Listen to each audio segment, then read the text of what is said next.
Hi, I'm Dr. Laura Sicola, and this is the first of 3 videos on successful foreign language learning. Today, I'd like to do a little myth-busting on the relationship between age and second language learning. Lots of us want or need to learn a foreign language. We need it for our jobs, the possibility for moving abroad with a family, just traveling for fun on vacation, for school requirements, or possibly even studying abroad for a semester or longer, or even just as a hobby. The fact is that simple proficiency in another language can often be the key to accessing the wonderful world that is, literally, just outside the door. If you're moving abroad, it can also be the key to making your new community truly feel like home. But people hesitate at the thought of learning a new language. They often just think that they're simply too old. I'm here to tell you that this is not true.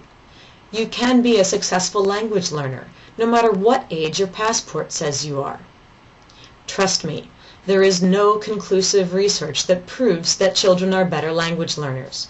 As a matter of fact, there is lots of research that shows that adults have every bit as much potential to learn languages as children do, and even some advantages over children. For example, as adults, we have the capacity for abstract reasoning and for asking probing questions.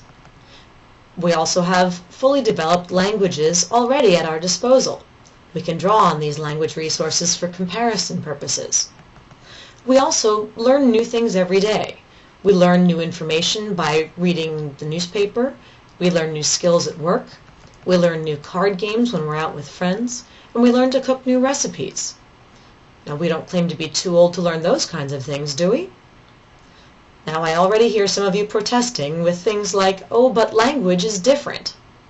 No, it's not. The only real difference is in the likelihood of becoming native-like, so to speak, especially with regard to pronunciation or accent. But really, is becoming native-like your ultimate goal? I didn't think so. And the fact is, you can still become near native-like if you actually want to, so there's no reason that you can't become simply good enough for whatever it is that you really want to do. The greatest difference between adults and children's typical success is attitude. Children don't hold themselves back. They don't worry about making grammar mistakes and what it'll do to their reputation. They don't have emotional baggage that tells them right from the beginning that they probably can't succeed. Think about it. If you ask them what they learned in school today, they don't qualify their answers.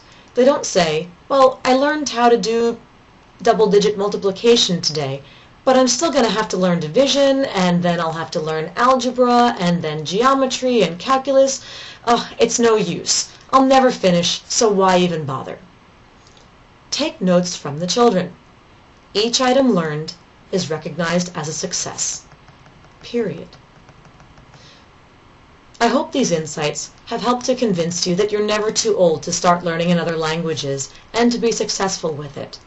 For more insights and strategies pertaining to language success through goal setting and tapping into your personal learning style, there are 3 things you can do right now. The first is to watch my other videos here. The second is to visit my website at www.sicolaconsulting.com. Third, if you have a question about learning a foreign language, even if it's about learning English as a second or foreign language, send an email to foreignlanguagecoach@gmail.com. I'm Dr. Laura Sicola. Thank you for visiting.